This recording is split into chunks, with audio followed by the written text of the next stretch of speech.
Milwaukee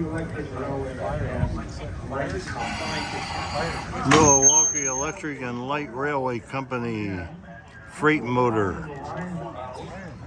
It's Saturday afternoon, July 1st, 2023 at the Illinois Railway Museum, Union, Illinois.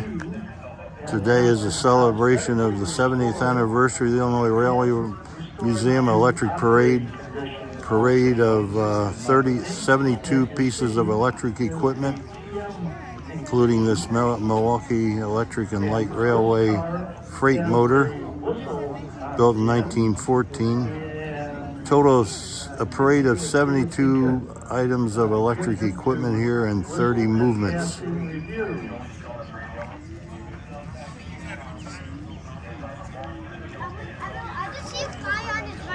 And the depot was built in 1851 for the Galena and Chicago Union Railroad, and then became the Chicago Northwestern Railway Marengo, Illinois depot. Now it's here at the Illinois Railway Museum in Union, Illinois. It's the East Union Depot.